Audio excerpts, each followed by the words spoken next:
What you are about to hear will fundamentally change everything you thought you understood about American politics. Because right now, at this very moment, something unprecedented is unfolding in the halls of power that has Washington insiders scrambling, political analysts in disbelief, and the entire world watching with bated breath. This is not speculation, this is not exaggeration, and this is certainly not the kind of manufactured drama that you see on cable news designed to keep you clicking through commercial breaks. What is happening right now represents a seismic fracture in the very foundation of American political power. And if you do not understand the full scope of what is taking place, you will be completely blindsided by the consequences that are about to reshape not just American politics, but the global balance of power itself. Just minutes ago, multiple senior Senate leaders, people who have stood shoulder to shoulder with Donald Trump through impeachments, investigations, and some of the most tumultuous political battles in modern American history, have made a decision that is sending shockwaves through every corridor of power in Washington. These are not minor players. These are not backbenchers looking for media attention, and these are certainly not the usual suspects who have opposed Trump from the beginning. We are talking about pillars of the Republican establishment, individuals whose support has been instrumental in advancing the Trump agenda, now publicly and dramatically breaking ranks in a display of political rebellion that historians will study for generations. But here is what makes this story so much more significant than anything you have seen before, and I need you to stay with me on this because the details matter enormously. This is not simply about personality conflicts or policy disagreements. What is driving this unprecedented rupture goes far deeper, touching on fundamental questions about the future of American democracy, the limits of executive power, and the financial interests that truly control what happens in the most powerful nation on earth. And trust me when I tell you that by the time you understand the full picture of what is happening, you will see American politics in an entirely different light. Let me take you inside what happened, because this sequence of events is absolutely critical to understanding why this moment is different from every other moment of supposed Republican resistance that ultimately amounted to nothing. It started in a closed-door meeting that was supposed to be a routine strategy session, the kind of gathering that happens dozens of times during any congressional session. But within minutes of that meeting beginning, sources tell us that the atmosphere shifted dramatically. What was supposed to be a discussion about legislative priorities quickly transformed into something that resembled an intervention, with senator after senator rising to express concerns that had clearly been building for months, perhaps even years. Now I want you to think about what it takes for seasoned politicians, people who have spent their entire careers mastering the art of saying nothing while appearing to say something, to suddenly abandon that caution and speak with brutal honesty.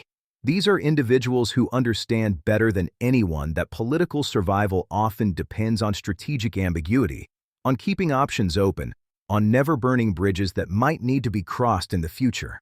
For them to make the calculation that open defiance is now the safer path tells you everything you need to know about how dramatically the political landscape has shifted. The specific issues that sparked this confrontation are revealing, and this is where the story gets really interesting for anyone who wants to understand what is actually driving events rather than just watching the surface-level drama. While I cannot reveal every detail of what was discussed in that meeting, I can tell you that three major concerns dominated the conversation, and each one connects to much larger questions about power, money, and America's role in the world. The first concern centered on what multiple senators described as increasingly erratic decision-making that is affecting markets and international relationships in ways that threaten core American interests. Now, you might be thinking that politicians always accuse their opponents of erratic behavior, and you would be right. But what makes this different is that the people raising these concerns are not political opponents. They are supposed allies, people whose own political futures have been tied to the Trump movement, people who have defended decisions that many considered indefensible because they believed in the larger project. When those people start expressing alarm, it means something fundamentally different than when Democrats or media critics make similar complaints.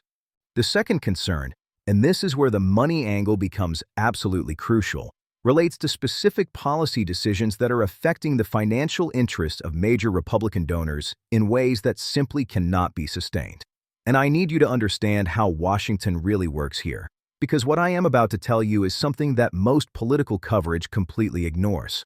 The relationship between politicians and their donors is not simply transactional in the way most people imagine. It is not just about writing checks in exchange for favorable legislation. It is about an entire ecosystem of relationships, expectations, and mutual dependencies that have developed over decades. When that ecosystem is disrupted, when major financial players start feeling that their interests are not just being neglected but actively threatened, the consequences ripple through the political system in ways that are difficult to see but impossible to ignore. What we are witnessing right now is exactly that kind of disruption, and the senators who are breaking ranks are not doing so despite their donor relationships, but in many cases because of them. The pressure coming from the business community, from Wall Street, from major industries that have been affected by recent policy decisions, has reached a point where it simply cannot be ignored any longer. The third concern is perhaps the most explosive, and it relates to information that has recently come to light about decisions being made at the highest levels of government without proper consultation or constitutional process. I wish I could go into more detail about this, but what I can tell you is that what these senators learned in recent weeks has fundamentally changed their calculation about where their loyalty should lie. We are not talking about the kind of garden-variety political maneuvering that everyone in Washington expects and accepts. We are talking about something that has genuinely alarmed people who are not easily alarmed, people who have seen everything and thought they could not be surprised. Now, let me explain why this matters so much for the global balance of power, because if you only think about this in terms of domestic American politics, you are missing the bigger picture entirely.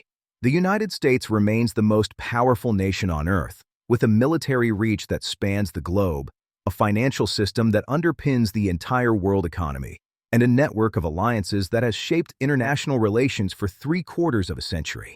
When there is instability at the top of that system, when the people who are supposed to be governing cannot agree on basic questions about how decisions should be made, the consequences extend far beyond American borders. Right now, in capitals around the world, intelligence agencies and foreign ministries are in overdrive trying to understand what this rupture means and how they should respond. In Beijing, strategists are undoubtedly analyzing every word that has been spoken, looking for opportunities to advance Chinese interests during a moment of American division. In Moscow, the Kremlin is surely calculating how this internal conflict might be exploited or exacerbated. In European capitals, leaders who have already been uncertain about American reliability are now facing even more difficult questions about how much they can depend on their transatlantic partner. And here is something that most coverage of this story is completely missing, something that I think is absolutely essential for understanding the true stakes. The financial markets are watching this unfold with a level of anxiety that has not been seen since the most acute phases of previous political crises. In the past 24 hours alone, there have been significant movements in currency markets, bond yields, and futures trading that suggest major institutional investors are repositioning in anticipation of continued instability. When you see those kinds of movements, you know that the smart money, the people who have access to the best information and the most sophisticated analysis, believes that something significant is happening. Let me give you some historical context that will help you understand just how unprecedented this moment truly is, because I think it is important to separate genuine historical ruptures from the constant drumbeat of supposedly unprecedented events that we are all subjected to on a daily basis. In modern American political history, there have been very few moments when significant figures within a president's own party have broken ranks in such a dramatic and public fashion. Even during Watergate, which ultimately brought down Richard Nixon, the Republican resistance built gradually over many months, with politicians carefully testing the waters before committing to positions that might damage their careers. What we are seeing now is different because of the speed and the intensity of the break.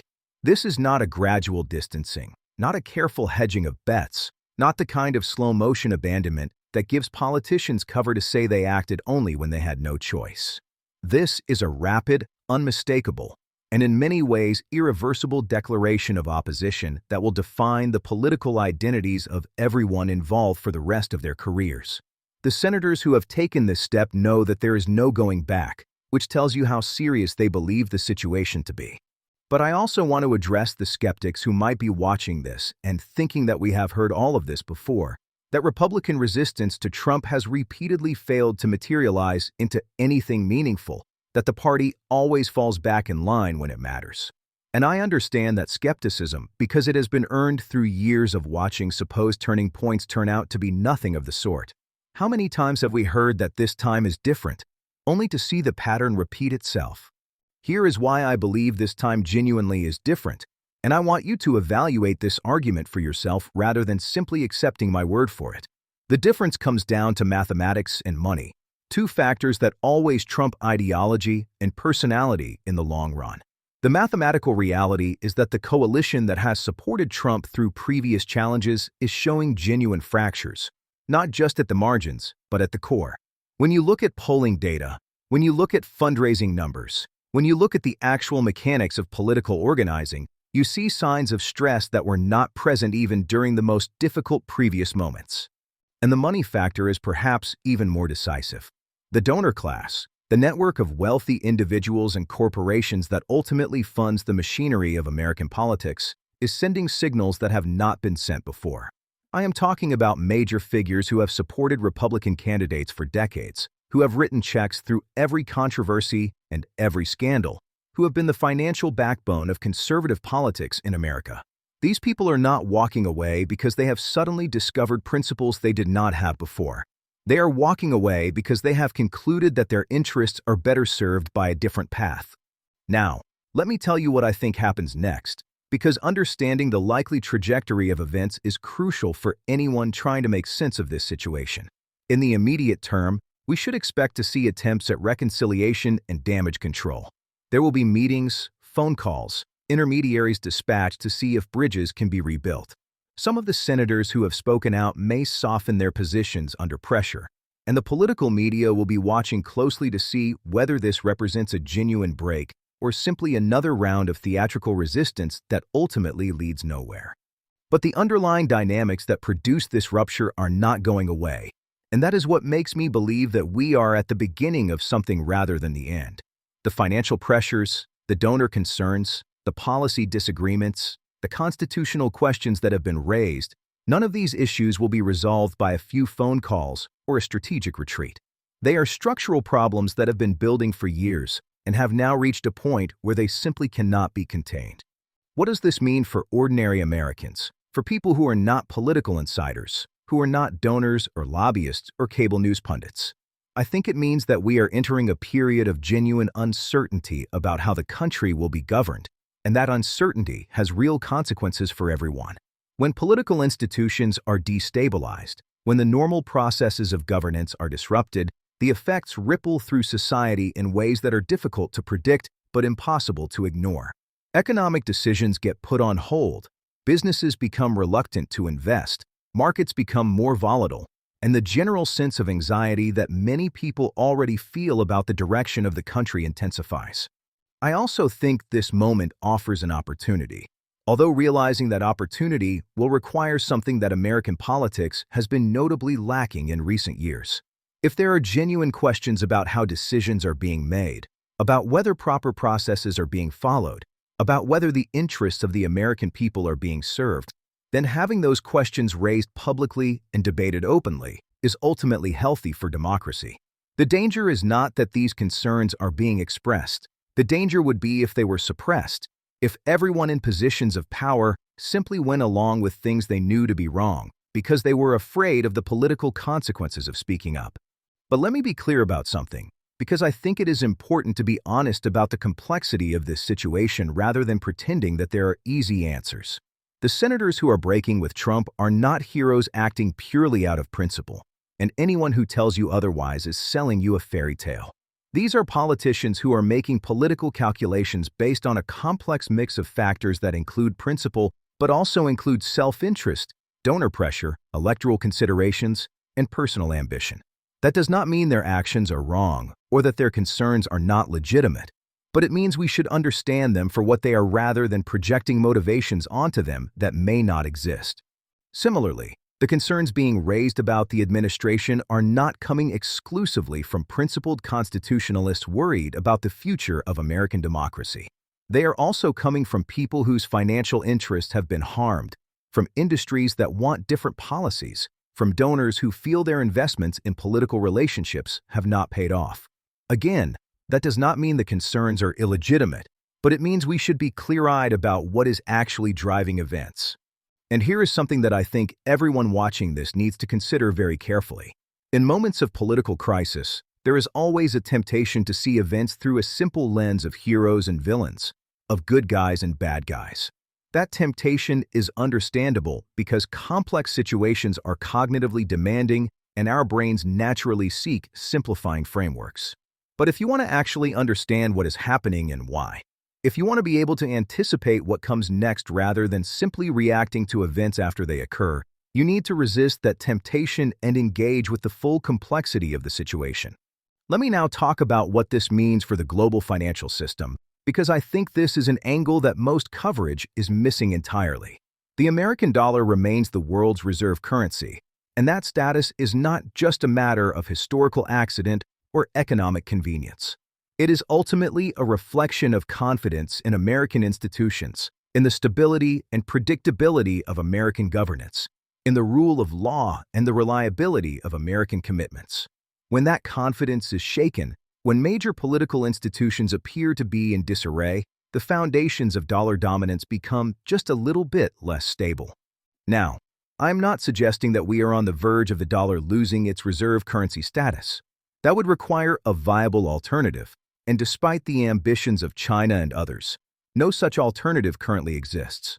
But what I am suggesting is that events like what we are witnessing right now create the conditions for a gradual erosion of American financial hegemony, an erosion that might not be visible in any single day's trading, but that accumulates over time in ways that could have profound consequences for American prosperity and power. Think about it from the perspective of a central bank in Asia or the Middle East, sitting on hundreds of billions of dollars in reserves. Every time there is a political crisis in Washington, every time there are questions about whether the American government is functioning properly, that central bank has one more reason to consider diversifying its holdings, to reduce its dependence on dollar-denominated assets, to develop alternatives that might be less exposed to American political dysfunction. Each individual event might not trigger a major shift, but the cumulative effect of repeated instability is to slowly undermine the foundations of the system that has given America enormous economic advantages for decades. This is what I mean when I talk about the stakes being global rather than just domestic. What is happening in Washington right now is not just a political story about Republicans and Democrats, about Trump and his critics. It is a story about whether the United States can maintain its position as the anchor of the global system, whether the institutions that have made American power possible can weather the stresses they are currently facing, whether the confidence that the rest of the world places in American stability is justified. Let me bring this back to what you can do with this information, because I do not want to leave you feeling helpless in the face of enormous forces that seem beyond anyone's control. First, I think it is important to stay informed, and by that I do not mean simply consuming more news. I mean seeking out analysis that goes beyond the surface-level drama, that helps you understand the structural forces at play rather than just the personalities and the conflicts. The kind of analysis we try to provide on this channel is designed to give you that deeper understanding, and I encourage you to subscribe if you have not already and to share these videos with others who might benefit from this perspective. Second, I think it is important to think about how these macro-level dynamics might affect your own situation. If you have investments, if you own a business, if you're making decisions about your career or your family, understanding what is happening in the broader political and economic environment is not optional. The decisions being made in Washington, the stability or instability of American political institutions, these things affect all of us, whether we pay attention to them or not. The difference is that if you are paying attention, you can at least anticipate some of what is coming and adjust accordingly. Third, and I think this is perhaps most important, I encourage you to resist the cynicism that events like this often produce. It is easy to look at the dysfunction in Washington and conclude that the whole system is broken, that nothing will ever change, that the powerful will always protect each other regardless of what they say publicly. And there is certainly evidence that could support that view. But cynicism is ultimately a form of surrender, a decision to opt out of a process that affects you whether you participate or not. Whatever your political views, Whatever you think about the specific personalities involved, staying engaged and informed is the only way to have any influence over how events unfold. Now, as I bring this to a close, I want to share my honest assessment of where I think this goes from here. I believe that what we are witnessing is not the end of a story, but the beginning of a new and potentially more dangerous phase of American political conflict. The forces that have been set in motion will not easily be contained, and the fractures that have been exposed will not easily be healed. We are likely to see more defections, more public breaks, more dramatic confrontations in the weeks and months ahead. At the same time, I do not think we should assume that any particular outcome is inevitable. Political situations are inherently unpredictable, and events that seem certain often fail to materialize, while events that seem impossible suddenly become reality. The only thing I am confident about is that the period ahead will be turbulent, and that those who are paying attention and thinking clearly will be better positioned to navigate that turbulence than those who are not. What you have witnessed today, this extraordinary rupture in the fabric of American political life, will be remembered as a turning point regardless of how events unfold from here. The fact that senior members of the president's own party have felt compelled to break ranks in such a dramatic fashion tells us something important about where we are as a country and as a political system. It tells us that the strains on American democracy, which have been building for years, have now reached a point where they can no longer be hidden or ignored. If you found this analysis valuable, I ask that you hit that subscribe button and the notification bell so you do not miss our future coverage of these rapidly developing events. Share this video with others who need to understand what is really happening in Washington right now. And leave a comment below telling me what you think happens next, because I genuinely want to know your perspective on this extraordinary moment in American history. The story is far from over, and I will be here to help you understand every twist and turn as it unfolds. Until next time, stay informed, stay engaged, and remember that in times of crisis, understanding is your most valuable asset.